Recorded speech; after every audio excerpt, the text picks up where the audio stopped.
ప్రియమైన భారతీయులందరికీ 79వ స్వాతంత్ర దినోత్సవ శుభాకాంక్షలు. ఈరోజు మనం అనుభవిస్తున్న స్వతంత్ర ఫలాలు ఎందరో మహనీయుల త్యాగాల ఫలితాలు. దేశ స్వతంత్రం కోసం తమ జీవితాలను త్యాగం చేసిన మహనీయులకు ఈ సందర్భంగా శిరస్సు వంచి నమస్కరిస్తున్నాను. ఈ పోరాట యోధుల ఆశయాలను కొనసాగించడమే వారికి మనమిచ్చే ఘనమైన నివాళి. గాంధీజీ సారథ్యంలో సాగిన భారత స్వతంత్ర పోరాటానికి ప్రపంచానికి ఆదర్శంగా నిలిచింది. అహింసే అస్త్రంగా మహాసంగ్రామాన్ని గెలిచి ప్రపంచానికి సరికొత్త పోరాట పంథాను పరిచయం చేసింది. మహాత్ముడి సారథ్యంలో బయట శత్రువులైన బ్రిటిషర్లపై యుద్ధం గెలిచిన మనం పండిట్ జవహర్లాల్ నెహ్రూ సారథ్యంలో దేశ అంతర్గత శత్రువులైన పేదరికం, అసమానతలు, అస్పృశ్యత, అంటరానితనంపై పోరాటానికి నాంది పలికాం. మనం సాధించుకున్న స్వతంత్రానికి అర్థం, పరమార్థం చేకూర్చే ప్రజాస్వామ్య పాలనకు పునాదులు వేసుకున్నాం. 1947 ఆగస్టు 14వ తేదీ అర్ధరాత్రి దేశ ప్రజలను ఉద్దేశించి పండిట్ జవహర్లాల్ నెహ్రూ చేసిన ప్రసంగం కోట్లాది మంది భారతీయులను ఐక్యం చేసి లక్ష్యం వైపు నడిపించేలా చేసింది. దేశంలో గత 10 ఏళ్ల పాలన చూస్తుంటే మన దేశ ప్రజల ఆత్మను ఆవిష్కరించిన ఆనాటి పండిట్ జవహర్లాల్ నెహ్రూ ప్రసంగాన్ని ఇప్పుడు మరోసారి స్మరించుకోవాల్సిన అవసరం కనిపిస్తుంది. అందులోని కొన్ని అంశాలను ఈ సందర్భంగా దేశ ప్రజలతో పంచుకోవాలని నేను భావిస్తున్నాను. పండిట్ జవహర్లాల్ నెహ్రూ గారు ఆనాడు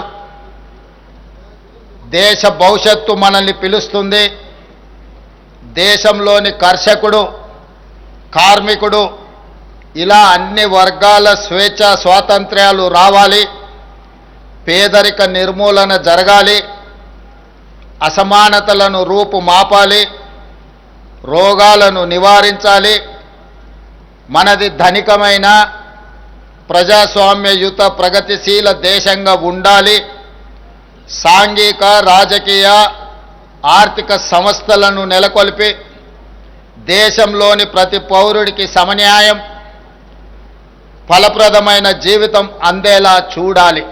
వంటి స్ఫూర్తి ప్రదాయకమైన మాటలతో ఆనాడు పండిట్ జవహర్లాల్ నెహ్రూ గారు భారతదేశ భవిష్యత్తుకు దిశానిర్దేశం చేశారు. కేవలం ప్రసంగాలు ఇవ్వడంతోనే సరిపెట్టలేదు, ఆ దిశగా కార్యాచరణ తీసుకొని దేశ ప్రగతికి బలమైన పునాదులు వేశారు. దృఢమైన ప్రజాస్వామ్య, లౌకిక, సామ్యవాద, గణతంత్ర దేశంగా భారత్ను నిలబెట్టడంలో గొప్ప రాచనీతిజ్ఞత ప్రదర్శించారు. పంచవర్ష ప్రణాళికల ద్వారా వ్యవసాయ, పారిశ్రామిక, వైజ్ఞానిక, సాంకేతిక రంగాల్లో దేశాన్ని తిరుగులేని శక్తిగా తీర్చిదిద్దారు. ఆనాటి స్ఫూర్తిని, ఆ మానీయుల వారసత్వాన్ని కొనసాగిస్తూ తెలంగాణ రాష్ట్రాన్ని ప్రపంచంలోనే అగ్రభాగాన నిలబెట్టే లక్ష్యంతో ఈనాడు మేము పరిపాలన కొనసాగిస్తున్నాం. స్వతంత్రం సిద్ధించే సమయానికి దేశం అల్లకల్లోల పరిస్థితుల్లో ఉంది. శూన్యం నుండి మన ప్రయాణం మొదలైంది. ఉన్నత శిఖరాలే లక్ష్యంగా పెట్టుకొని మన పెద్దలు ఈ దేశాన్ని ముందుకు నడిపించారు. ఈరోజు మనం చూస్తున్న ఆధునిక భారతం 5 ఏళ్లలోనో 10 ఏళ్లలోనో సాధించిన విజయం కాదు. దీని వెనక 79 ఏళ్ల కఠోర శ్రమ ఉంది. ఎంతో గొప్ప నాయకత్వం, నాయకుల త్యాగం, చెమట రక్తం ఉంది. ఈ సుదీర్ఘ ప్రస్థానం తర్వాతే నేడు మనం ప్రపంచంలో మూడో అతిపెద్ద ఆర్థిక వ్యవస్థగా అవతరించబోతున్నాం. ఈ విజయ ప్రస్థానంలో భాగస్వాములైన ప్రతి ఒక్కరికి మనం ఎంతో రుణపడి ఉంటాం. వారు అందించిన ఈ ఘనమైన వారసత్వాన్ని విజయవంతంగా ముందుకు తీసుకెళ్లడంలో మన ముందున్న కర్తవ్యం, ఆ బాధ్యత నిర్వర్తించడంలో నేను సదా సిద్ధంగా ఉంటాను అని మీ అందరికీ తెలియజేస్తున్నాను. ఆ స్ఫూర్తితోనే తెలంగాణ ప్రజాప్రభుత్వం ప్రజాసేవను కొనసాగిస్తుంది. 2023 డిసెంబర్ 7న మేము బాధ్యతలు స్వీకరించగానే రాష్ట్రంలో ప్రజాస్వామ్యాన్ని పునరుద్ధరించాం. ప్రజలు, ఉద్యమకారులు, అమరవీరుల ఆకాంక్షలు, ఆశయాలకు అనుగుణంగా విధి విధానాలను తీసుకున్నాం. రైతులు, మహిళలు, యువత భవిష్యత్తుకు పెద్ద పీట వేశాం. సామాజిక తెలంగాణ ఆవిష్కరణకు చారిత్రాత్మకమైన నిర్ణయాలు తీసుకున్నాం. కుల గణనతో బలహీన వర్గాల 100 ఏళ్ల కలను నిజం చేశాం. ఎస్సీ వర్గీకరణతో దశాబ్దాల నిరీక్షణకు తెరదించాం. ఇవి గొప్ప నిర్ణయాలే కాదు, అత్యంత సాహసోపేత నిర్ణయాలని మీ అందరికీ తెలియజేయడానికి సంతోషిస్తున్నాను. ఒకవైపు ప్రపంచ నగరాలతో పోటీ పడే లక్ష్యాలను నిర్దేశించుకొని, మరోవైపు పేదల ఆకాంక్షలు తీర్చే సంక్షేమ ఫలాలు అందిస్తూ ద్విముఖ విధానంతో మా ప్రభుత్వం పాలన కొనసాగిస్తుంది. మా ఆలోచనలలో స్పష్టత ఉంది, అమలులో పారదర్శకత ఉంది. అందరినీ కలుపుకొని అద్భుతాలు సృష్టించే సమ్మిళిత అభివృద్ధి విధానాన్ని మేము ఎంచుకున్నాం. పాలనలో పారదర్శకత, అభివృద్ధిలో ఆధునికత, సంక్షేమంలో సరికొత్త చరిత్రను రాస్తూ తెలంగాణను 20 నెలల కాలంలోనే దేశానికి రోల్ మోడల్గా నిలబెట్టాం. సంక్షేమానికి కేర్ ఆఫ్ కాంగ్రెస్ పరిపాలన, దీనికి చరిత్రే సాక్ష్యం.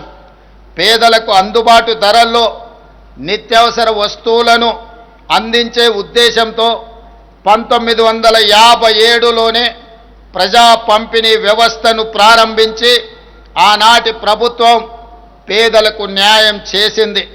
70 ఏళ్లుగా పీడీఎస్ వ్యవస్థ పేద ప్రజల ఆహార భద్రతకు భరోసా ఇస్తూ వస్తుంది. అదే స్ఫూర్తితో ప్రజా ప్రభుత్వం ఉగాది నుండి సన్న బియ్యం పంపిణీని ప్రారంభించింది. 13,000 కోట్ల రూపాయల వ్యయంతో 3,10,00,000 తెలంగాణ బిడ్డలకు సన్న బియ్యం అందిస్తున్నాము. ఈరోజు ధనికులతో సమానంగా పేదవారు సన్న బియ్యంతో భోజనం చేస్తున్నారు అంటే ఇది ప్రజాపాలన సాధించిన విజయం. ఇది కేవలం ఆకలి తీర్చే పథకం కాదు, ఆత్మ గౌరవాన్ని చాటి చెప్పే పథకం. పేదల ఇంటికి వెళ్ళి భోజనం చేసి ఈ పథకం అమలు తీరును నేను స్వయంగా పర్యవేక్షించాను. ఆ రోజు వారి కళ్ళల్లో కనిపించిన ఆనందం, ఆత్మగౌరవం నాకు శాశ్వతంగా గుర్తుండిపోతుంది. రేషన్ కార్డు ప్రజల ఆత్మగౌరవానికి మరో ప్రతీక, ఒక భరోసా, ఒక భావోద్వేగం. ఆ భరోసా కోసం రాష్ట్ర ప్రజలు 10 ఏళ్ళు కళ్ళు కాయలు కాచేలా ఎదురు చూశారు.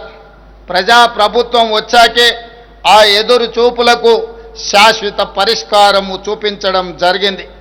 ఈ ఏడాది జూలై 14 నుంచి రాష్ట్ర వ్యాప్తంగా నూతన రేషన్ కార్డుల పంపిణీని ప్రారంభించాం.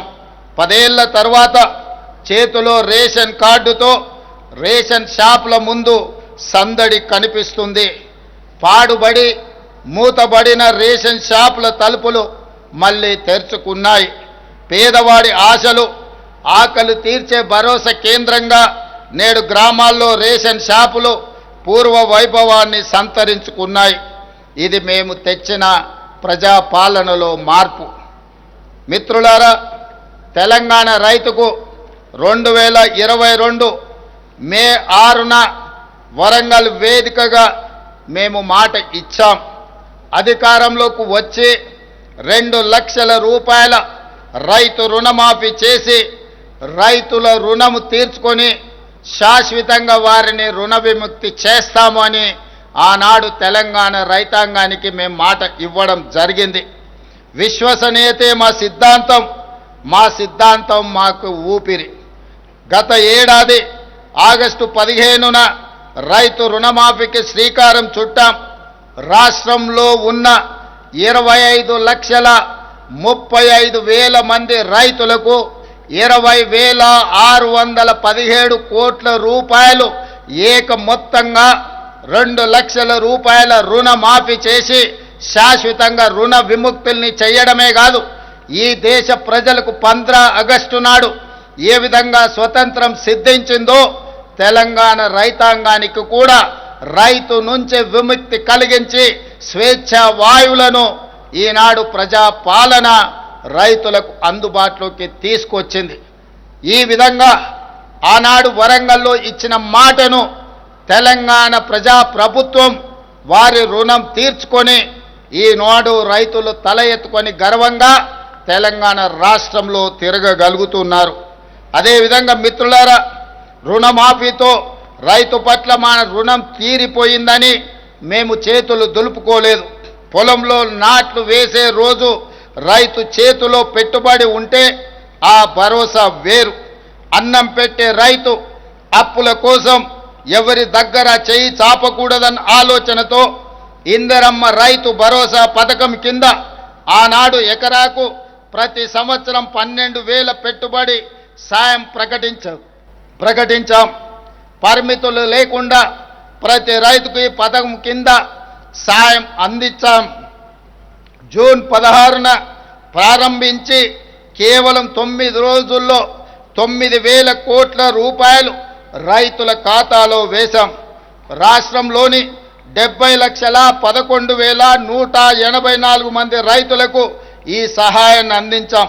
కొత్తగా దరఖాస్తు చేసుకున్న 1,20,000 మంది రైతులకు మొత్తంగా 9 రోజుల్లో 9,000 కోట్ల రూపాయలను ఇందిరా రైతు భరోసా పథకం ద్వారా రైతులకు పెట్టుబడి సహాయాన్ని అందించి ఏ వడ్డీ వ్యాపారస్తుల ముందు తలదించుకునే పరిస్థితి రైతుకు ఉండకూడదు అని మా ప్రభుత్వం గొప్ప లక్ష్యంతో పని చేస్తుంది. మిత్రులారా, రైతు రుణమాఫీ పెట్టుబడి సాయమే కాదు, పండించిన పంటను కొనుగోలు చేస్తూ మేము ఉన్నామన్న భరోసా తెలంగాణ రైతాంగానికి ఇస్తున్నాం. 7,178 కొనుగోలు కేంద్రాలను ఏర్పాటు చేసి రైతు పండించిన చివరి గింజ వరకు ధాన్యాన్ని సేకరిస్తున్నాం. సన్నాలకు క్వింటాల్కు గిట్టుబాటు ధరతో పాటు 500 రూపాయల బోనస్ ఇస్తున్నాం. ధాన్యం కొనుగోలు చేసిన 48 గంటల్లోనే పంట అమ్ముకున్న రైతుల ఖాతాలో నగదు వేసి రైతుల కళ్ళల్లో ఆనందం చూస్తున్నాం. ఈనాడు బోనస్ ఇవ్వడమే కాదు, 29 లక్షల వ్యవసాయ పంపు సెట్లకు రోజుకు 24 గంటలు ఉచిత నాణ్యమైన విద్యుత్తును అందించడం ద్వారా రైతులను వెన్ను తట్టి ప్రోత్సహించి వ్యవసాయం దండుగ కాదు, వ్యవసాయం అంటే ఒక పండగ, రైతు ఆత్మగౌరవంతో బ్రతికే విధంగా ఈనాడు రైతులకు ఉచిత కరెంటును అందిస్తూ ఈ ఉచిత కరెంటుకు 16,691 కోట్ల రూపాయలు ప్రతి సంవత్సరం విద్యుత్ శాఖకి తెలంగాణ రాష్ట్ర ప్రభుత్వం చెల్లిస్తుందని చెప్పడానికి నేను గర్వపడుతున్నాను. ఇది రైతుల పట్ల వ్యవసాయం పట్ల మాకున్న చిత్తశుద్ధి. ప్రభుత్వం అండగా ఉందన్న ధైర్యంతో మన రైతులు కష్టించి దేశం ఆకలి తీర్చే అన్నపూర్ణగా తెలంగాణను నిలబెట్టారు. ధాన్యం ఉత్పత్తిలో దేశంలోనే అగ్రస్థానం. అంటే వరి ఉత్పత్తిలో ఒక సంవత్సరం 2,85,00,000 మెట్రిక్ టన్నుల వరి ధాన్యాన్ని ఉత్పత్తి చేసి దేశంలోనే మొట్టమొదటి రాష్ట్రంగా తెలంగాణ నిలబడ్డది. కాళేశ్వరం నుంచి చుక్క నీరు రాకపోయినా తెలంగాణ ప్రాంతంలో ఆనాటి ప్రభుత్వాలు కట్టిన శ్రీరామ్ సాగర్, శ్రీశైలం, నాగార్జున సాగర్, జూరాల, అదేవిధంగా కోయిల్ సాగర్ ఇలాంటి ప్రాజెక్టుల నేపథ్యంలో తెలంగాణలోనే అత్యధికంగా వరి ధాన్యాన్ని ఉత్పత్తి చేసి దేశంలోనే మొదటి స్థానంలో నిలబడ్డాం. ఇంత గొప్ప విజయాన్ని తెలంగాణ రైతాంగం ఈరోజు మన దేశానికే ఆదర్శంగా నిలబడ్డారు. తెలంగాణ రైతాంగాన్ని ఈరోజు నేను మనస్ఫూర్తిగా అభినందిస్తున్నాను.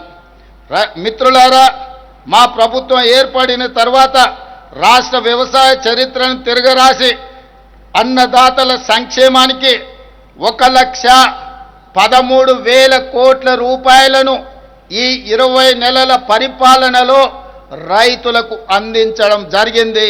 ఇది దేశంలోనే రైతులకు అందించిన అతిపెద్ద సహాయం. ఈ సహాయాన్ని అందించే అవకాశం కల్పించినందుకు తెలంగాణ ప్రజలకు నా కృతజ్ఞతలు తెలియజేస్తున్నా. మిత్రులారా, 10 ఏళ్ల తర్వాత పేదల సొంత ఇంటి కలలకు మళ్ళీ రెక్కలు తొడిగాం. ఆనాడు తెలంగాణ ప్రాంతంలో లక్షలాది మంది గ్రామాలకు, లక్షలాది మంది పేదలకు గ్రామాలలో, తండాలలో, గూడాలలో, మారుమూల పల్లెల్లో ఇందిరమ్మ ఇండ్లను అందించి 2004 నుంచి 2014 వరకు లక్షలాది పేదల సొంత ఇంటి కలను నెరవేర్చాం. కానీ దురదృష్టవశాత్తు 2014 నుంచి 2024 వరకు ఈ తండాలలో, గూడాలలో, మారుమూల పల్లెల్లో పేదల సొంత ఇంటి కళ మసక బారిపోయింది. 10 సంవత్సరాలు ఎదురు చూసిన పేదలకు ఈనాడు సొంత ఇంటి కళను నెరవేర్చడానికి ఇందిరమ్మ ఇండ్ల పథకాన్ని తిరిగి ప్రారంభించి ప్రతి నియోజకవర్గానికి 3,500 ఇండ్లు, ఆ విధంగా దాదాపుగా 4,50,000 ఇండ్లను ఈనాడు పేదలకు అందుబాటులోకి తీసుకొచ్చి 22,500 కోట్ల రూపాయలతోని ఈనాడు ఇందిరమ్మ ఇళ్ల పనులను ప్రారంభించాం. ఈరోజు ఈ ఇంటికి పార్టీ అర్హత కాదు, పేదరికమే అర్హతగా పేదరికాన్ని రూపుమాపి ఆత్మగౌరవంతో ప్రజల సొంత ఇంటి కలను నెరవేర్చడానికి ఈరోజు నిలవైన లబ్ధిదారులను ఎంపిక చేసి పేదల సొంత ఇంటి కలను తీర్చే ప్రయత్నం మా ప్రభుత్వం చేస్తుంది. అందుకే ఇళ్ల కేటాయింపులో కోటాలు వాటాలు లేవు. ఇళ్ల కోసం కమిషన్లు ఇచ్చే కర్మ పేదలకు పట్టలేదు. నీకింత నాకింత దందాలు లేవు. ఎంపికకు పేదరికమే గీటురాయి.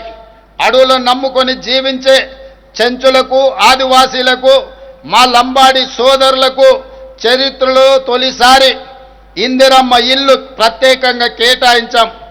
గతంలో ఏ ప్రభుత్వం వీళ్ళకు ప్రత్యేకమైన కోట ఇవ్వలేదు.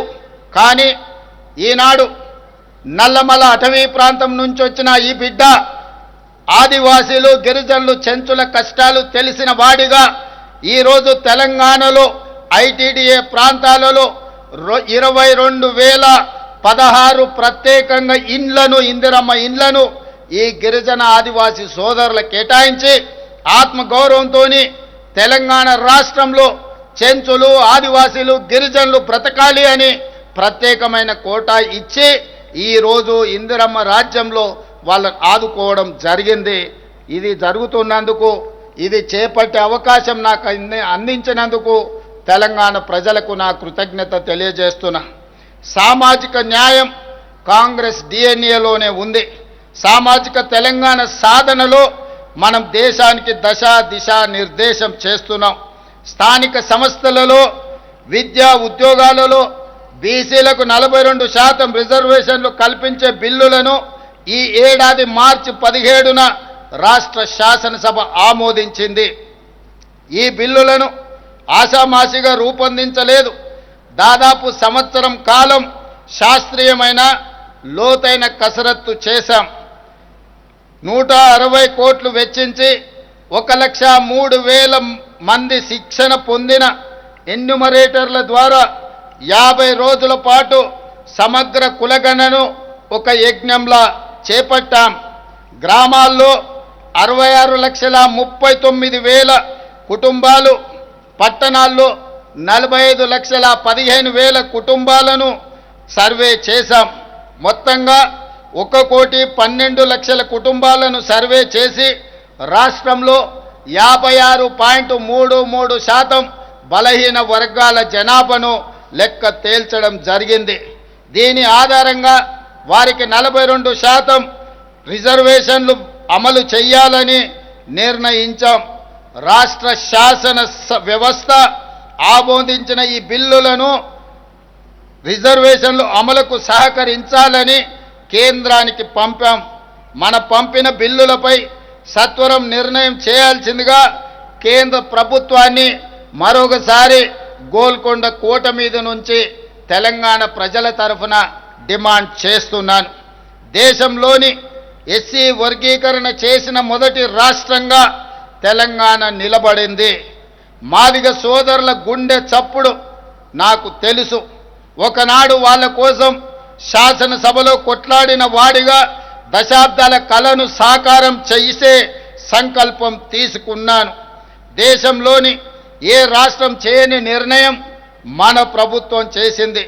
సుప్రీంకోర్టు తీర్పునకు అనుగుణంగా రాష్ట్రంలోని ఎస్సీలలో ఉన్న 59 కులాలు ఉప కులాలను 3 గ్రూపులుగా విభజించి గ్రూప్ 1లో 15 కులాలను, గ్రూప్ 2లో 18 కులాలను, గ్రూప్ 3లో 26 కులాలను చేర్చాం. ఈ ఏడాది ఫిబ్రవరి 4న రాష్ట్ర శాసనసభ శాసన మండలి ప్రత్యేక సమావేశాలు ఏర్పాటు చేసి సామాజిక, ఆర్థిక, విద్య, రాజకీయ కులగణన సర్వే, షెడ్యూల్డ్ కులాల ఉపవర్గీకరణపై చర్చించి చట్టబద్ధత కల్పించి మా చిత్తశుద్ధిని నిరూపించుకున్నాం. ఈ శుభ సందర్భాన్ని పురస్కరించుకొని ప్రతి ఏటా ఫిబ్రవరి 4 తారీఖును తెలంగాణ సోషల్ జస్టిస్ డేగా నడుపుకోవాలని, ఉత్సవాలను జరుపుకోవాలని తెలంగాణ ప్రభుత్వం నిర్ణయం తీసుకున్నదని మీకందరికీ తెలియజేయడానికి సంతోషిస్తున్నాను. మిత్రులారా, ఆరోగ్యశ్రీ పథకం ఇది కాంగ్రెస్ పార్టీ బ్రాండ్. మసకబారిన ఈ పథకానికి పూర్వ వైభవం తీసుకొచ్చాం. బాధ్యతలు స్వీకరించిన వెంటనే ఆరోగ్యశ్రీ పరిధిని 5 లక్షల నుండి 10 లక్షలకు పెంచాం. జబ్బుపడ్డ గరీబులకు ఇది మేమిచ్చిన భరోసా. ఆర్టీసీ ఉచిత బస్సు పథకం కారణంగా ఆడబిడ్డలు చిన్న చిన్న ఆరోగ్య సమస్యల పరిష్కారం కోసం దగ్గరలోని ప్రభుత్వ ఆసుపత్రులకు వచ్చే సంఖ్య గణనీయంగా పెరిగిందని ఇటీవల సర్వేలు చెబుతున్నాయి. ఇందుకు మేము సంతోషం వ్యక్తం చేస్తున్నాం. అదేవిధంగా మిత్రులారా, ఉస్మానియా ఆసుపత్రి 100 ఏళ్లుగా వైద్య సేవలలో పేదలకు దేవాలయంగా పేరు పొందింది. శిథిలావస్థలో ఉన్న ఈ వైద్య దేవాలయాన్ని తిరిగి పునరుద్ధరిస్తున్నాం.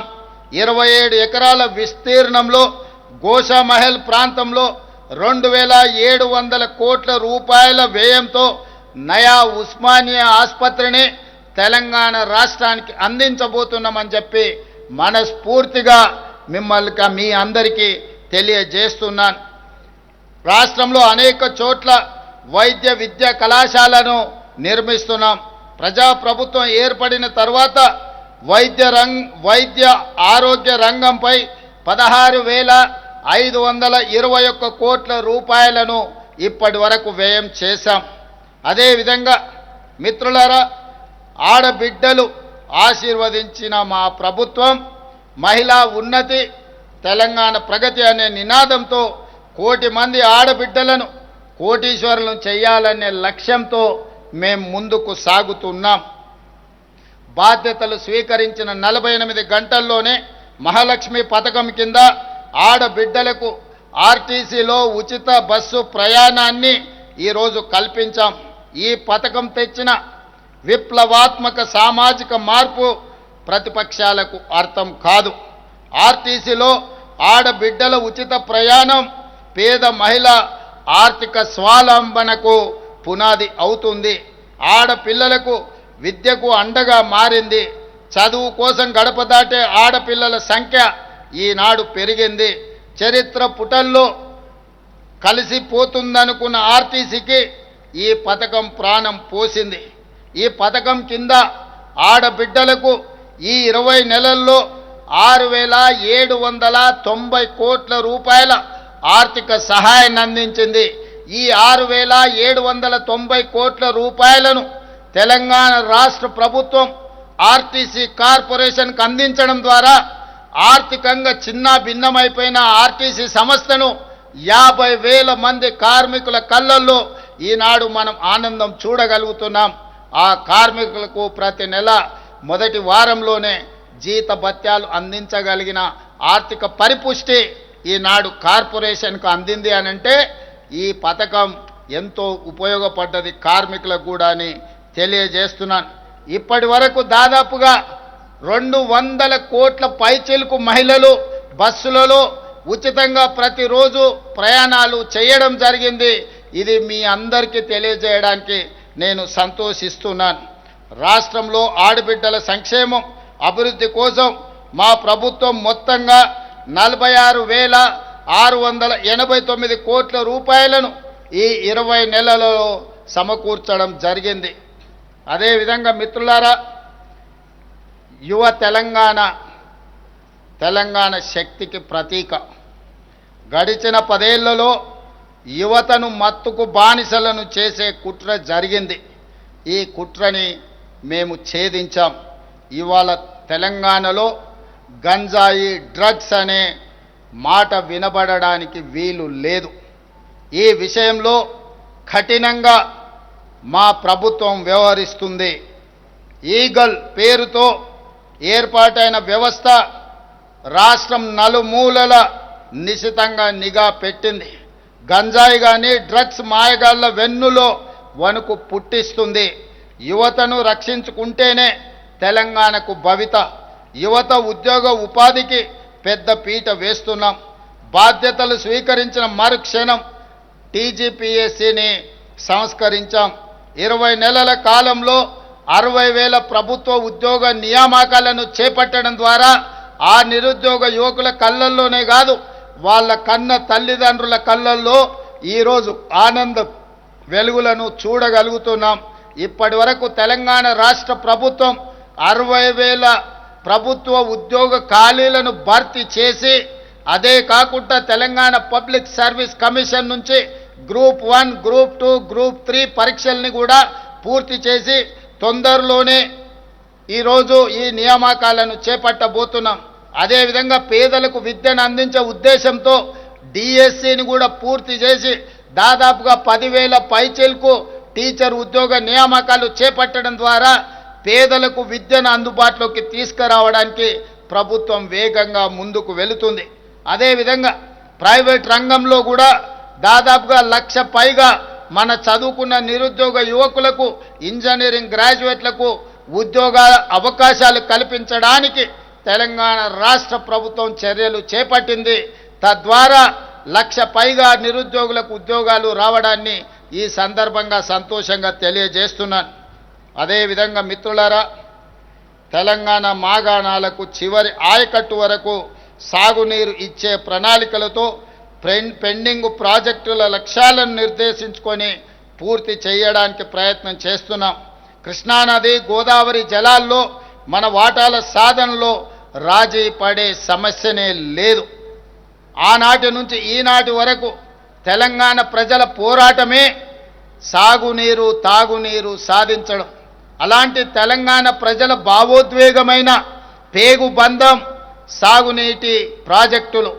కృష్ణా, గోదావరి నదులలో ప్రతి చుక్క తెలంగాణకు రావాల్సిన వాటాను సాధించి ఎవరి ఒత్తిడికి లొంగేది లేదు, ఎవరి ఆరోపణలకు బెదిరేది లేదు.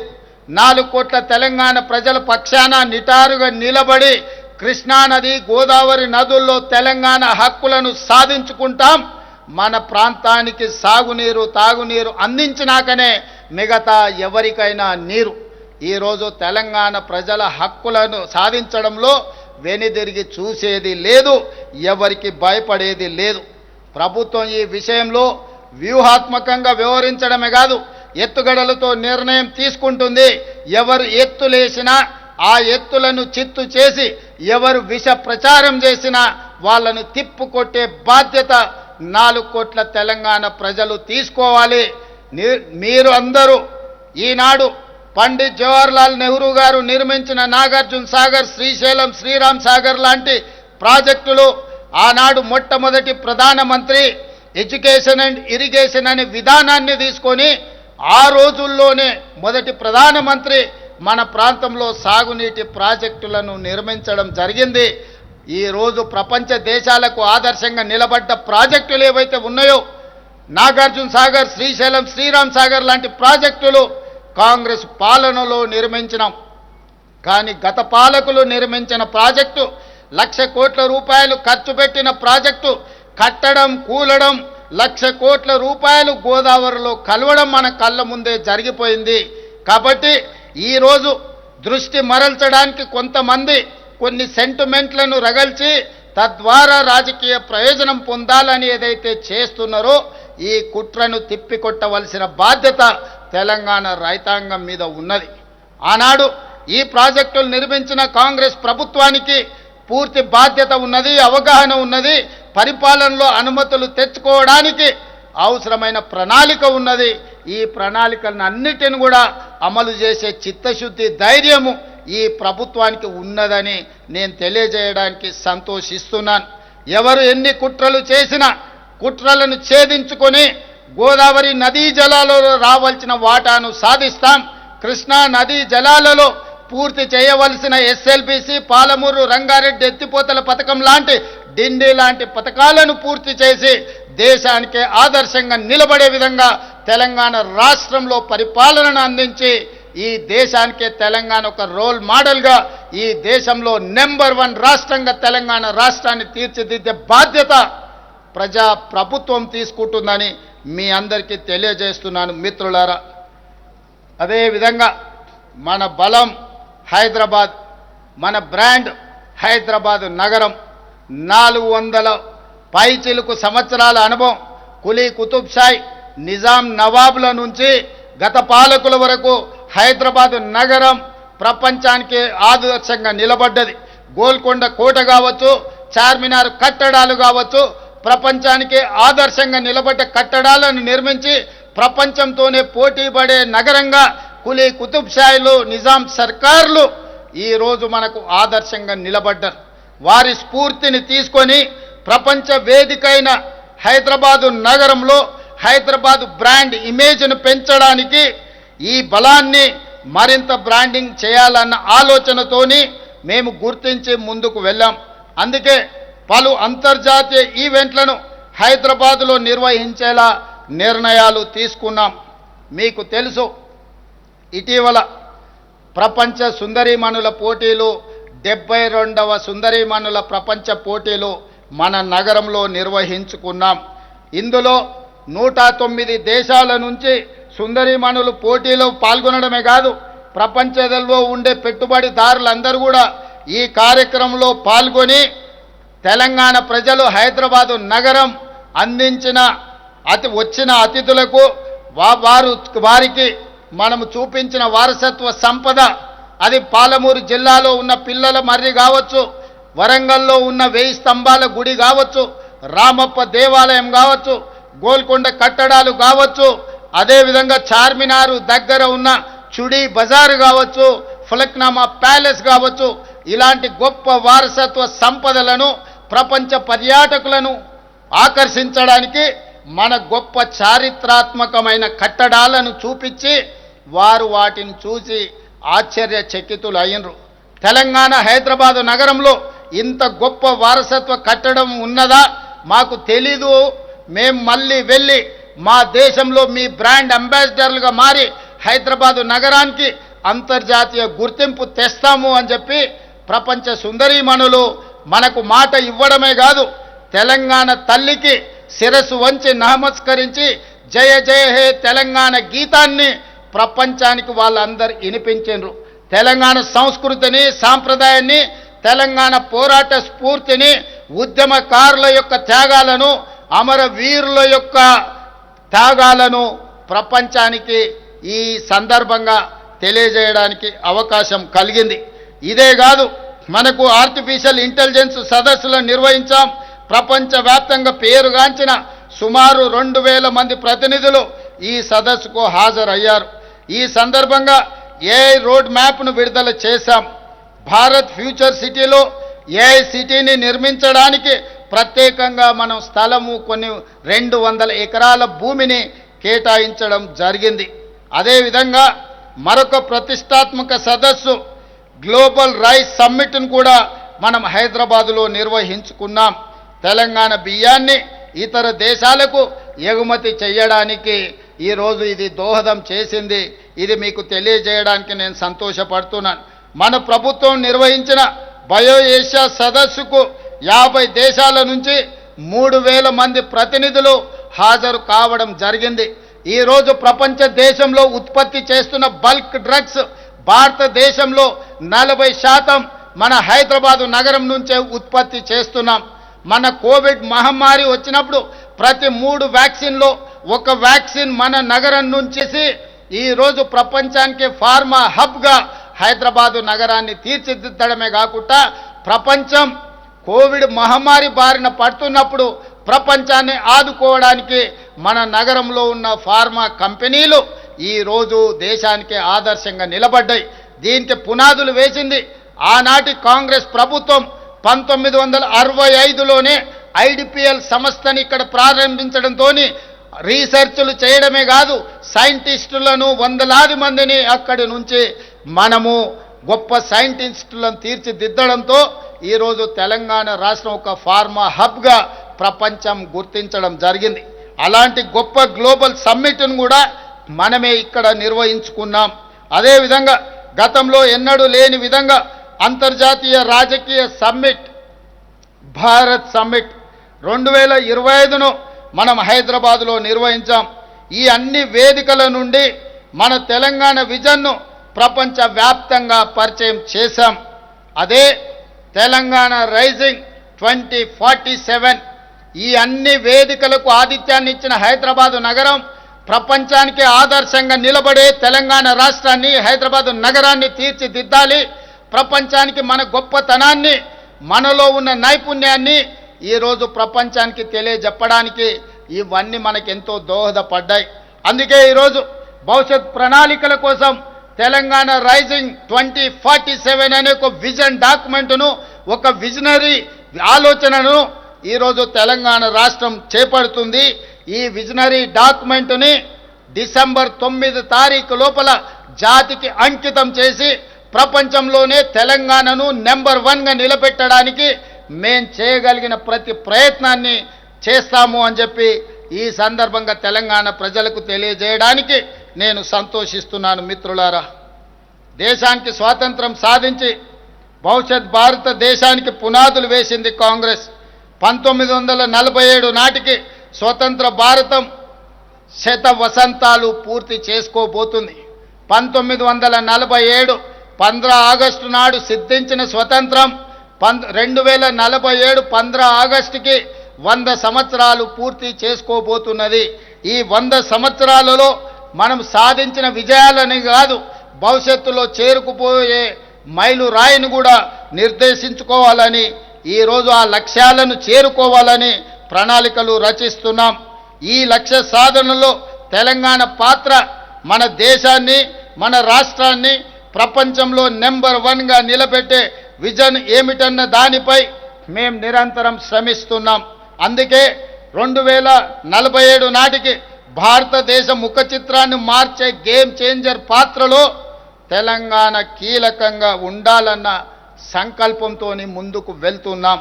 ఈ సంకల్పానికి దార్శనిక పత్రమే తెలంగాణ రైజింగ్ 2047.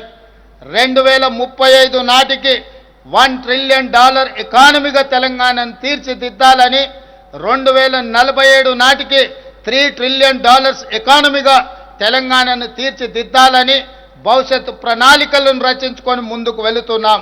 ఇంత గొప్ప విజయాన్ని సాధించాలంటే సాంకేతిక నిపుణులు, ఉద్యమకారులు, తెలంగాణ సమాజం అంతా కూడా నిరంతరం కష్టపడాలి, నిరంతరం సహకరించాలి. మీ అందరి సహకారం ఉంటే భారతదేశ ప్రభుత్వం 2047లో $30 ట్రిలియన్ ఎకానమీ లక్ష్యంగా ఏదైతే పనిచేస్తుందో అందులో 10% తెలంగాణ రాష్ట్రం కంట్రిబ్యూట్ చేయాలనుకుంటుంది. ఈనాడు దేశంలో మన జనాభా 2.5% మనము 5% ఈరోజు కాంట్రిబ్యూట్ చేస్తున్నాం. భవిష్యత్తులో దీన్ని 10%కి పెంచి దేశంలోనే అభివృద్ధి చెందిన రాష్ట్రంగా నెంబర్ 1 రాష్ట్రంగా తెలంగాణను తీర్చిదిద్దాలని ప్రణాళికలు రచిస్తున్నాం. ఈ ప్రణాళికలో మీ అందరి సహకారాన్ని కూడా మా ప్రభుత్వం ఆశిస్తుంది, మీ అందరి ఆశీర్వాదాన్ని కోరుకుంటుంది. మిత్రులారా, ఇది యావత్ తెలంగాణ అభివృద్ధికి మాస్టర్ ప్లాన్. మూసి పునరుజ్జీవం నుంచి మొదలైన గ్రామీణ తెలంగాణ వ్యవసాయ వికాసం వరకు ఈ విజన్లో విస్పష్టంగా ఉండబోతుంది. హైదరాబాద్ తెలంగాణ ప్రజల సుఖశాంతులతో స్వచ్ఛమైన వాతావరణంలో ఆనందకరమైన జీవన విధానానికి ఈ పత్రం హామీ ఇస్తుంది. హైదరాబాద్ బ్రాండ్ ఇమేజ్ను పెంచడంలో కీలకమైన పలు ప్రతిపాదిత ప్రాజెక్టుల వెనుక ఉన్న ఆలోచన, ఆవిష్కరణ, ఆచరణ మార్గాలను ఈ విజన్ డాక్యుమెంట్ ప్రకటిస్తుంది. వరదలతో అతలాకుతలం అవుతున్న హైదరాబాదును స్వచ్ఛమైన సుందరమైన నగరంగా మార్చే సంకల్పాన్ని ఈ విజన్లో ఆవిష్కరించబోతున్నాం. అందుకే మిత్రులారా, మూసి పునరుజ్జీవ ప్రాజెక్టుతో హైదరాబాదు వరద సమస్యకు శాశ్వత పరిష్కారం లభించే హామీని ఈ విజన్ డాక్యుమెంట్ ఇస్తుంది. అంతర్జాతీయ ప్రమాణాలతో నిర్మితమయ్యే భారత్ ఫ్యూచర్ సిటీ ఆధునిక ప్రపంచానికి గేట్ వే ఏ విధంగా ఉంటుందో ఈ పత్రము వెల్లడిస్తుంది. అత్యంత ప్రతిష్టాత్మకంగా నిర్మించే రీజనల్ రింగ్ రోడ్డు తెలంగాణ అభివృద్ధికి రాచమార్గంగా ఎలా నిలవబోతుందో తెలంగాణ రైజింగ్ 2047లో విస్పష్టంగా చెప్పబోతున్నాం. మిత్రులారా, ఇదే కాదు, ఈ దేశానికి ప్రపంచానికి శాంతియుతం ద్వారా స్వతంత్రాన్ని సాధించొచ్చు. బ్రిటిష్ తెల్ల దొరలను దేశం వదిలి పారిపోయే విధంగా పోరాటాన్ని నిర్మించిన బాపు ఘాట్ మన ప్రాంతంలో ఉందని చెప్పడానికి గర్విస్తున్నాను. అలాంటి బాపు ఘాట్ను గాంధీ సరోవర్ ప్రాజెక్టుగా మార్చి గ్రీన్ఫీల్డ్ హైవేలు, డ్రై పోర్టులు, మెట్రో, రెండో దిశ విస్తరణ ప్రాజెక్టులు, ఔటర్ నుండి రీజనల్ రింగ్ రోడ్డు మధ్య నిర్మించే రేడియల్ రోడ్లు, వరంగల్ ఆదిలాబాదులో విమానాశ్రయాలు. ఈరోజు మొత్తం తెలంగాణ రాష్ట్రంలో మనకున్నది ఏకైక విమానాశ్రయం శంషాబాద్. ఇంత పెద్ద రాష్ట్రానికి 4 కోట్ల ప్రజలకు ప్రపంచ దేశాలలో మన వాళ్ళు ఎంతోమంది లక్షలాది మంది ఉన్నారు, కానీ మనకున్నది ఒకే ఒక ఎయిర్పోర్ట్. అందుకే ఈరోజు కేంద్ర ప్రభుత్వంతో మాట్లాడి వరంగల్లో ఒక ఎయిర్పోర్టును, ఆదిలాబాద్లో ఇంకొక ఎయిర్పోర్టును, రెండిటి అనుమతులు సాధించినాం. తొందరలోనే వరంగల్ అండ్ ఆదిలాబాదులో నూతన ఎయిర్పోర్ట్లు రాబోతున్నాయి. తెలంగాణలో ఎక్కడి నుంచి ఎక్కడికైనా ప్రయాణం చేయడానికి ఈరోజు మనకి ఎయిర్పోర్టులు ఎంతో సహకరించబోతున్నాయి. మన అభివృద్ధికి ఈ ఎయిర్పోర్టులు పునాదులు వేయబోతున్నాయి. తొందరలో అదనంగా తెలంగాణకు 2 ఎయిర్పోర్టులను కూడా జోడించబోతున్నామని చెప్పి మీ అందరికీ తెలియజేయడానికి నేను సంతోషపడుతున్నాను. ఇదే కాదు, రేడియల్ రోడ్లు, వరంగల్ ఆదిలాబాద్ విమానాశ్రయాలు, హైదరాబాద్ నాగ్పూర్, హైదరాబాద్ బెంగళూరు, హైదరాబాద్ విజయవాడ పారిశ్రామిక కారిడార్ల ఏర్పాటుతో పాటు తెలంగాణ ముఖ చిత్రాన్ని సమూలంగా మార్చే, అదేవిధంగా హైదరాబాద్ బెంగళూరు డిఫెన్స్ కారిడార్ కోసం డిఫెన్స్ పెట్టుబడులను కూడా ఆకర్షిస్తున్నాం. ఈనాడు తెలంగాణ రాష్ట్రం మొన్న జరిగిన ఆపరేషన్ సింధూర్లో ఈ ప్రాంతం నుంచే తయారు చేసిన యుద్ధ సామాగ్రి ఎంతో ఉపయోగపడ్డది. ఈరోజు డిఫెన్స్ కారిడార్ను ఈ ప్రాంతంలో హైదరాబాద్ బెంగళూరు హైవే ప్రాంతంలో ఏర్పాటు చేసి రేపటి భవిష్యత్తులో దేశ భద్రతలో తెలంగాణ ప్రాంతం కీలకమైన పాత్రను పోషించబోతుందని నేను మీకు తెలియజేయడానికి ఎంతో సంతోషిస్తున్నాను. హైదరాబాదును మిత్రులారా, స్వచ్ఛమైన, శుభ్రమైన, సౌకర్యవంతమైన నగరంగా తీర్చిదిద్దాలని మా ప్రభుత్వం భావిస్తున్నది. ఆలోచన నుండి ఏర్పాటైనదే హైడ్రా వ్యవస్థ. మీ అందరికీ తెలుసు, 1908లో వచ్చిన భారీ వరదలు ఆనాడు వేలాది మంది ప్రాణాలను బలిగొన్నది. ఈ భాగ్య నగరాన్ని ఈ వరదలు ముంచెత్తుతే ఆనాటి నిజాం ప్రభువులు ఈ బాధను, ఈ ఉపద్రవాన్ని వారిని కలిచివేశాయి, కదిలించి వేశాయి.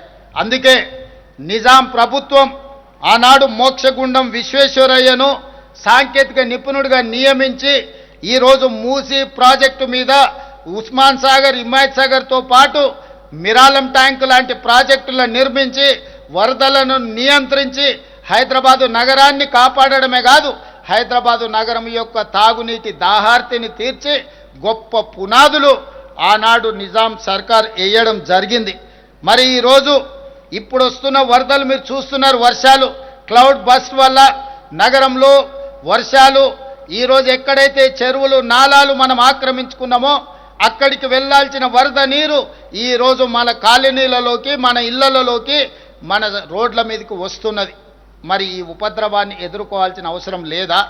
చెన్నై, బెంగళూరు నగరాలను, ముంబై నగరాలను మీరు అందరు చూసినారు. ఈరోజు అతలాకుతలం అయిపోయినాయి. ఢిల్లీ నగరాన్ని చూసినారు. దేశ రాజధాని కాలుష్యానికి లోనై పాఠశాలల నుంచి పార్లమెంట్ వరకు ఈరోజు సెలవులు ప్రకటించుకునే పరిస్థితి వచ్చింది. వాహనాలు రోడ్డు మీదకి రావాలంటే ఢిల్లీలో అనుమతులు తీసుకొని రోడ్ల మీదకి రావాలి. ఈరోజు పెద్ద నగరాలుగా పేరు పొందిన ఢిల్లీ కావచ్చు, ముంబై కావచ్చు, బెంగళూరు కావచ్చు, చెన్నై కావచ్చు, ఈ నగరాలు ఎదుర్కొంటున్న సమస్యల నుంచి తెలంగాణ రాష్ట్రం, హైదరాబాదు నగరం పాఠాలు నేర్చుకోవాల్సిన అవసరం ఉన్నది. అందుకే ఈరోజు అలాంటి సమస్యల నుంచి బయటికి రావాలి అంటే చెరువుల ఆక్రమణలు తొలగించాలి, నాలాల ఆక్రమణలను అడ్డు తొలగించుకోవాలి. ఇవాళ చెరువుల నాలాలను కబ్జాల నుంచి విముక్తి చేస్తే ఈరోజు రోడ్ల మీద నిలుస్తున్న నీరు అక్కడికి వెళ్తుంది. తద్వారా ట్రాఫిక్ జామ్ల సమస్యను, హైదరాబాదు నగరాన్ని కాలుష్యం నుంచి కాపాడడానికి ఈరోజు మనకు అవకాశం ఉంటుంది. అందుకే హైడ్రా ఈరోజు అత్యంత ప్రజల సమస్యల పరిష్కారానికి ముందుకు వెళ్తుంది. వారి పనిని మనందరం కూడా ప్రోత్సహించాల్సిన అవసరం ఉంది. అదేవిధంగా మిత్రులారా, గత ప్రభుత్వంలో భూములు, చెరువులు, నాలాలు కబ్జాకు గురైతే మనకెందుకులే అన్న ఆలోచన, భావన ఉండేది. నమ్మకం కలిగించే వ్యవస్థ లేకపోవడంతో మనం మౌనంగా ఉండే వాళ్ళం. ఈ నేపథ్యంలో హైడ్రా నమ్మకాన్ని కలిగించింది. ఇటీవల ప్రత్యేక పోలీస్ స్టేషన్ కూడా ఏర్పాటు చేశాం. ఇప్పటి వరకు హైడ్రా 13 పార్కులు, 20 సరస్సులను ఆక్రమణల నుంచి రక్షించింది. అంబర్పేటలోని బతుకమ్మ కుంటను పునరుద్ధరించింది. 30,000 కోట్ల రూపాయల విలువైన ప్రభుత్వ భూములను కాపాడింది. ఈరోజు సామాన్య ప్రజలకు హైడ్రా ఒక నమ్మకాన్ని, విశ్వాసాన్ని కలిగించింది. అదేవిధంగా మిత్రులారా, రాజకీయ ప్రయోజనాల కోసం ప్రతిపక్షాలు కొంతమంది దీని ఒక బూచిగా చూపించి భయపెట్టే ప్రయత్నం చేస్తుండ్రు. వీటన్నిటిని కూడా ప్రజల్ని గమనించాల్సిందిగా నేను కోరుకుంటున్నాను. అందుకే ఈరోజు మనం మంచి పనులతో ముందుకు వెళ్ళాలి. మన నగరాన్ని గొప్ప అభివృద్ధి చెందిన నగరంగా మనం ముందుకు తీసుకెళ్లడానికి మీ సహకారాన్ని ఆశిస్తున్నాం. అదేవిధంగా మిత్రులారా, young India skills university, young India sports university, young India police school ఈరోజు నిరంతరం ప్రజలు ప్రశాంతంగా ఈరోజు నిద్రపోగలుగుతున్నారు గుండెల మీద చేతులు పెట్టుకొని అనంటే మన పోలీసులు అందిస్తున్న విశిష్ట సేవలు. అందుకే ఈరోజు నిరంతరం రోజుకి 24 గంటలు, సంవత్సరానికి 365 రోజులు ప్రజల సేవలో నిమగ్నమైన పోలీసులు వాళ్ళ పిల్లల పట్ల చదువుల శ్రద్ధ వహించడానికి సమయం దొరకడం లేదు. అందుకే ఈరోజు ఆలోచన చేసి ఈరోజు మనం మంచిరేవుల ప్రాంతంలో 50 ఎకరాలలో యంగ్ ఇండియా పోలీస్ స్కూల్ని ఈరోజు ప్రారంభించుకున్నాం. ప్రజల సేవలు అందిస్తున్న ఆ సిబ్బందికి వాళ్ళ పిల్లల కోసం నాణ్యమైన ప్రమాణాలతో కూడుకున్న విద్యను అందించాలని ఈరోజు ప్రత్యేకంగా వాళ్ళకు ఒక ప్లే స్కూల్ని, ఒక సైనిక్ స్కూల్ని ఎంత గర్వంగా సైనికులు చెప్పుకుంటారో పోలీసులు కూడా వాళ్ళ సిబ్బంది మాది పోలీస్ స్కూల్, మా పిల్లలు చదువుకున్నారు, ఐఏఎస్లు, ఐపీఎస్లు, డాక్టర్లు, లాయర్లు అయినని చెప్పుకునే విధంగా ఈరోజు ప్రారంభించడం జరిగింది. మనకున్న స్కిల్స్, మన దగ్గర ప్రతి సంవత్సరం 1,10,000 మంది ఇంజనీరింగ్ గ్రాడ్యుయేట్లు పాస్ అవుతున్నారు. ప్రపంచ దేశాలతో పోటీ పడే మనం వాళ్ళకి సర్టిఫికెట్ ఉంది కానీ స్కిల్స్ లేకపోవడం వల్ల పోటీ పడలేకపోతున్నారు. ఆ సమస్యను పరిష్కరించడానికి యంగ్ ఇండియా స్కిల్స్ యూనివర్సిటీని ప్రారంభించుకున్నాం. ఈ సాంకేతిక నైపుణ్యాన్ని పెంచడం ద్వారా ప్రపంచ దిగ్గజాలైన కంపెనీలలో లక్షలాది మన వాళ్ళ ఉద్యోగ అవకాశాల కోసం ఈరోజు మనం యంగ్ ఇండియా స్కిల్స్ యూనివర్సిటీని ప్రారంభించుకున్నాం. అదేవిధంగా యంగ్ ఇండియా స్పోర్ట్స్ యూనివర్సిటీ, మొన్న జరిగిన ఒలింపిక్స్లో మీరందరూ చూసిండ్రు. 140 కోట్ల జనాభా ఉన్న భారతదేశానికి ఒక్క గోల్డ్ మెడల్ కూడా రాలేదు. సౌత్ కొరియా ఒక చిన్న దేశం 32 మెడల్స్ సాధించడమే కాదు, ఒకే ఒక అమ్మాయి సౌత్ కొరియన్ స్పోర్ట్స్ యూనివర్సిటీలో 3 గోల్డ్ మెడల్స్ సాధించింది. నేను ఆ దేశ పర్యటనకి వెళ్ళినప్పుడు ఆ స్పోర్ట్స్ యూనివర్సిటీకి వెళ్తే ఆ అమ్మాయితో పరిచయం చేసినారు వాళ్ళు మేనేజ్మెంట్. నాకు ఆశ్చర్యం కలిగింది. ఒక చిన్న దేశం 32 గోల్డ్ మెడల్స్ సాధిస్తే 140 కోట్ల జనాభా ఉన్న మనం ఒక్క మెడల్ కూడా సాధించలేదు. అందుకే ఆ స్ఫూర్తితో యంగ్ ఇండియా స్పోర్ట్స్ యూనివర్సిటీని తెలంగాణ ప్రారంభించుకోవడమే కాదు, సౌత్ కొరియన్ స్పోర్ట్స్ యూనివర్సిటీతో ఒక అవగాహన ఒప్పందాన్ని చేసుకొని ఈరోజు తెలంగాణలో ఉన్న గ్రామీణ ప్రాంతాలలో ఉన్న మట్టిలో మాణిక్యాలను వెలికి తీసి క్రీడాకారులను తయారు చేయాలని యంగ్ ఇండియా స్పోర్ట్స్ యూనివర్సిటీని ప్రారంభించుకున్నాం. రాబోయే రోజుల్లో కామన్వెల్త్ గేమ్స్ కానీ లేకపోతే ఖేలో ఇండియా లాంటి క్రీడల్ని తెలంగాణ రాష్ట్రంలో నిర్వహించాలని, ఒలింపిక్స్ క్రీడలను కూడా హైదరాబాదు నగరంలో నిర్వహించాలని ప్రధానమంత్రి గారికి విజ్ఞప్తి చేయడమే కాదు, భవిష్యత్తులో హైదరాబాదు నగరం తెలంగాణ రాష్ట్రం ఇందులో పోటీ పడుతుంది. క్రీడలకు కేర్ ఆఫ్ అడ్రస్గా తెలంగాణ రాష్ట్రాన్ని తీర్చిదిద్దాలని ఈరోజు మేము ప్రయత్నం చేస్తున్నాం. ఈ ప్రయత్నంలో కూడా మీ ఆశీర్వాదం ఉండాలి, మీరందరూ అండగా నిలబడాలి అని చెప్పి ఈరోజు మీ అందరికీ ఈ వేదిక మీద నుంచి విజ్ఞప్తి చేస్తున్నా.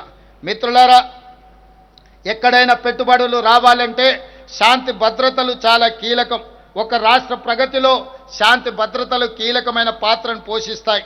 తెలంగాణ ఈరోజు అనేక అంతర్జాతీయ సదస్సులకు వేదికగా నిలిచి అత్యంత ప్రశాంత నగరంగా గుర్తింపు పొందుతున్నదంటే దానికి కారణం మన పోలీస్ వ్యవస్థ. వారికి నేను ప్రత్యేకంగా అభినందనలు తెలియజేస్తున్నాను. తెలంగాణ పోలీసులకు దేశంలోనే ది బెస్ట్ అనే పేరు ఉంది. ఇండియా జస్టిస్ రిపోర్ట్ 2025 ప్రకారం 1 కోటి కంటే ఎక్కువ జనాభా ఉన్న 18 రాష్ట్రాల పోలీసింగ్లో తెలంగాణ పోలీస్ శాఖ మొదటి స్థానంలో నిలవడం మనకు గర్వకారణం. అందుకే వారిని అభినందిస్తున్నా. 138 దేశాలు పాల్గొన్న వరల్డ్ పోలీస్ సమ్మిట్లో 2025లో డ్రగ్ కంట్రోల్ కేటగిరీలో మన హైదరాబాద్ నార్కోటిక్స్ ఎన్ఫోర్స్మెంట్ వింగ్ ప్రథమ బహుమతి అందుకోవడం మనకు గర్వకారణం. డ్రగ్స్ పై పోరు కోసం elite action group for drug law enforcement eagle గొప్పగా పనిచేస్తుంది. ఈరోజు గంజాయి కానీ డ్రగ్స్ కానీ ఇట్లాంటి వ్యసనాలకు లేదా వ్యసనాలను ప్రోత్సహించే వారి వెన్నులో వణుకు పుట్టించే విధంగా ఈరోజు ఈగల్ పనిచేస్తుంది. ఈగల్ ఏ మూలన ఎవరు వ్యసనపరులు ఉన్నా, వీటిని అమ్మకందారులు ఉన్నా వాళ్ళందరి వెన్ను విరిచే బాధ్యత తెలంగాణ రాష్ట్ర ప్రభుత్వం తీసుకుంటుందని తెలియజేయడానికి సంతోషపడుతున్నాను. మేము అధికారం చేపట్టే నాటికి గత పాలకులు మాకు వారసత్వంగా 8,21,651 కోట్ల రూపాయల అప్పులు మరియు బకాయిలు మిగిల్చి వెళ్ళారు.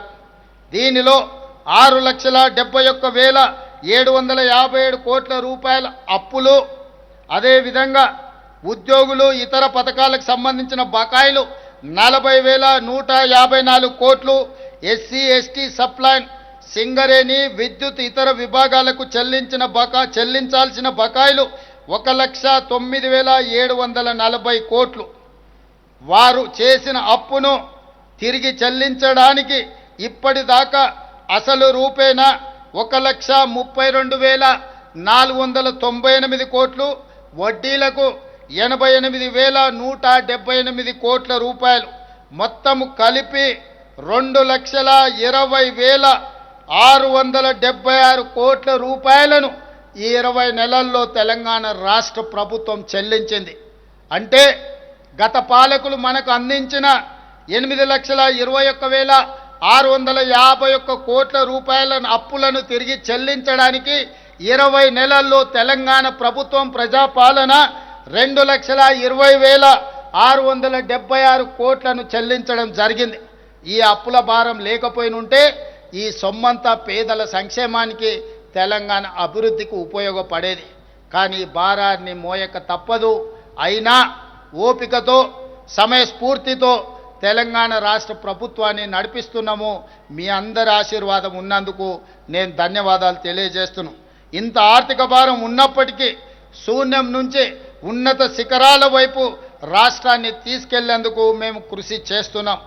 జాతిపిత గాంధీజీ, నవభారత నిర్మాత పండిట్ జవహర్లాల్ నెహ్రూ, డాక్టర్ బాబాసాహెబ్ అంబేద్కర్ గారి స్ఫూర్తితో ప్రజల ఆదరణతో మేము ముందుకు సాగుతున్నాం. ఈ సందర్భంగా ఒక అంశాన్ని మీ ముందు పెట్టదలుచుకున్నాను. మనసు ఉంటే మార్గం ఉంటుంది. Where there is a will there is a way అనే సూక్తిని మనం నేను ముఖ్యంగా బలంగా విశ్వసిస్తాను. మాకు విల్ ఉంది, విజన్ ఉంది. తెలంగాణ రైజింగ్ 2047 మా విజన్ ద్వారా తెలంగాణ రాష్ట్రాన్ని ముందుకు తీసుకువెళ్తాం. ఆ విజన్ను నిజం చేసే మిషన్ ఈ ప్రభుత్వం ప్రజలు అండతో నిండైన గుండె ధైర్యంతో ప్రపంచ వేదికపై తెలంగాణను నెంబర్ 1గా నిలబెట్టడమే మా విజన్.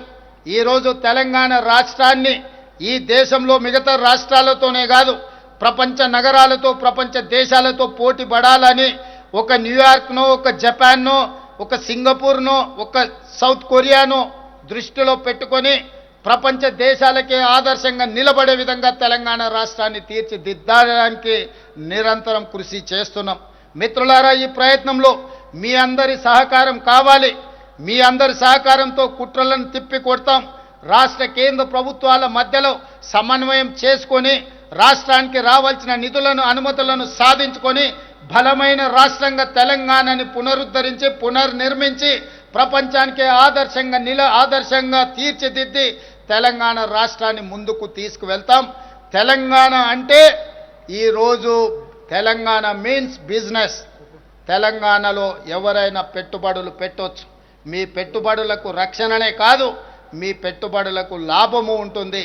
తెలంగాణలో పెట్టుబడులను ఆకర్షించడం ద్వారా, పరిశ్రమలను నెలకొల్పడం ద్వారా, డ్రై పోర్టులను ఏర్పాటు చేయడం ద్వారా, నేషనల్ హైవేస్ను అభివృద్ధి చేయడం ద్వారా హైదరాబాదు నగరం నుంచి, ముఖ్యంగా ఫ్యూచర్ సిటీ నుంచి, అమరావతి నుంచి, అదేవిధంగా బందర్ పోర్టు వరకు నేషనల్ గ్రీన్ఫీల్డ్ హైవేస్తో పాటు రైల్వే లైన్లను వేయించడం ద్వారా ఈరోజు ల్యాండ్ లాక్ స్టేట్గా ఉన్న తెలంగాణకు పోర్టులు లేవు.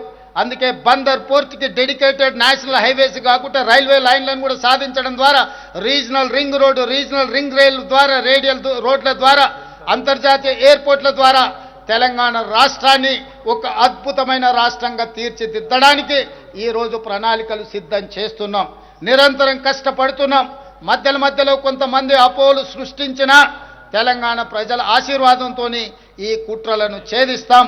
ఈ 15 ఆగస్టును ఒక వేదికగా తీసుకొని మనందరం ఈరోజు ఒట్టేసి బయలుదేరుదాం. తెలంగాణను దేశానికి ఆదర్శంగా నిలబడదాం. మీరందరూ సహకరిస్తున్నందుకు మీకందరికీ ధన్యవాదాలు తెలియజేస్తూ మీ అందరి దగ్గర సెలవు తీసుకుంటున్నాను. జై హింద్, జై భారత్, జై తెలంగాణ.